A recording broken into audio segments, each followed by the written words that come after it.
first approach by asking who God is. Second line of thought will be who God is not. The third way consists in knowing who Satan is. And lastly, who Satan is not.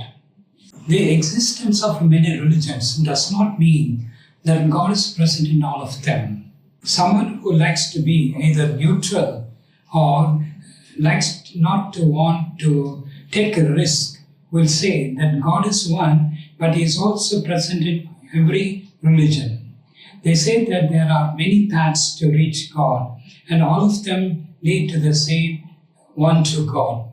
It sounds fine, but is it true? No, not at all. But why?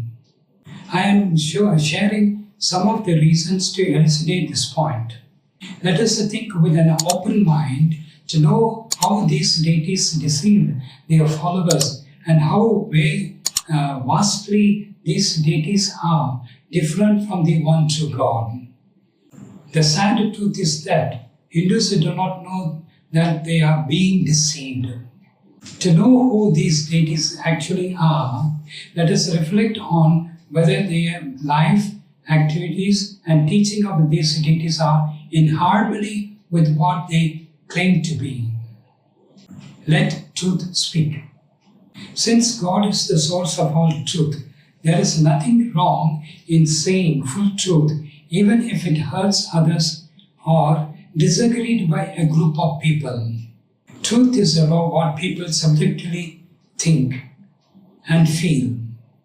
It is morally wrong to say that the truth and fact should not be expressed because it may hurt the feeling of others, or it may go against the belief system of some groups. And so it is neither hate speech nor inflammatory in any way. Please remember that the truth is exclusive and in no way inclusive. Moreover, tell me, which religion teaches not to say truth because it may hurt the feelings of others? Which religious leaders advocate to say lies to please others? Which human law or divine law authorizes people not to speak truth if it offends anyone in the wrong? None.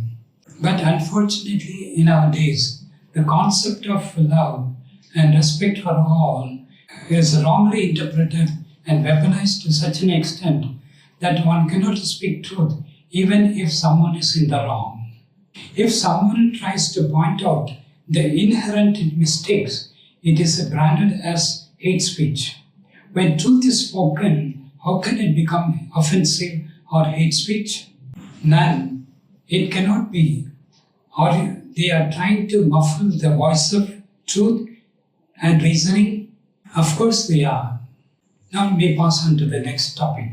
Who is God and what God is not? Now let us start with our first inquiry with this question. Who God is. When we think of God, we can think of Him in terms of His attributes. Like God is a spirit, eternal, holy, divine, and unchangeable in His being, and so on. We keep adding many more attributes like this endlessly.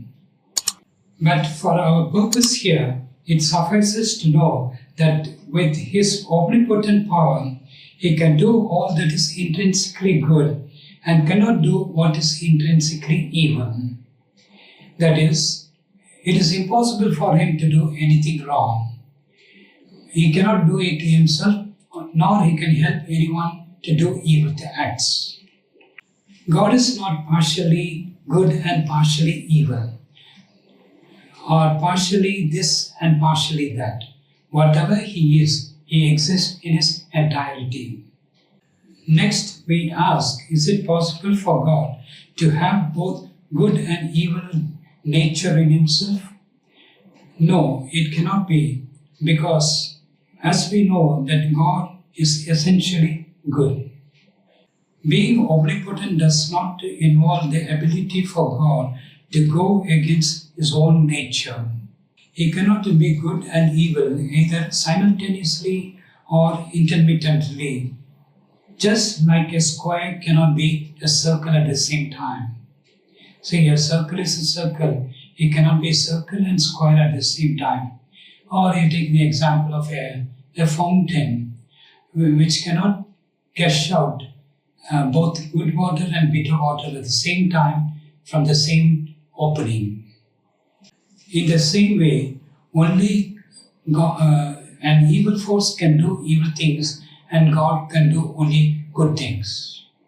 My whole reasoning and assertion about Hindu deities are based on this one premise or principle that God is holy and pure in his entirety and there is no evil in him whatsoever. Next we ask another topic. Who Satan is and what he is not. Satan is the originator of all evils. He and his agents are active in blinding mankind to spiritual truths. He offers an appealing counterfeits of a true moral and spiritual understanding. This is seen in its legion of false religions, philosophies, beliefs, and opinions.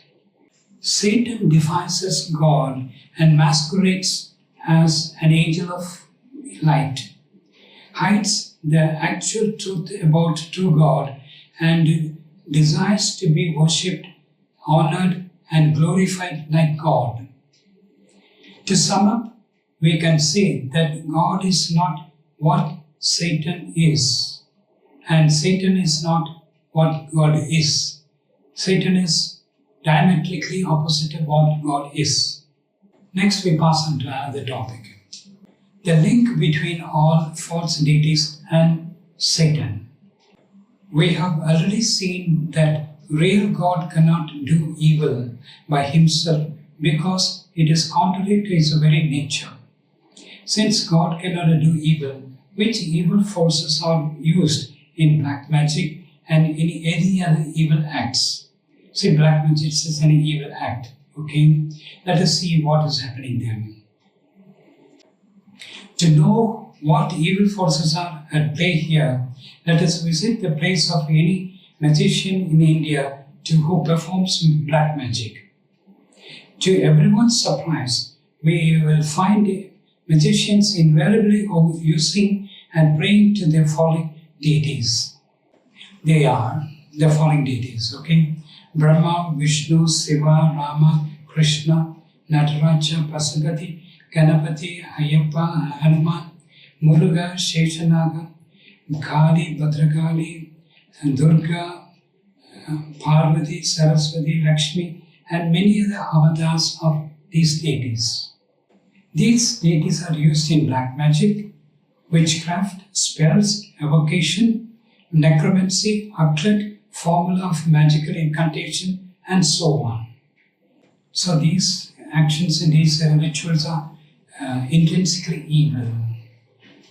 Many religious systems, especially Hinduism, Buddhism, Jainism, and Sikhism, embrace a dual concept of deity nature God and ghost nature gods. These concepts are confusingly intertwined. They usually do not think of actual beings exist behind these deities, but what if there was actually an unholy being behind these idols people worship as deities? It is a worth reflection that all Hindus should do. Remember, magic is magic, be it used to help or hinder someone. In both, the same evil powers are used.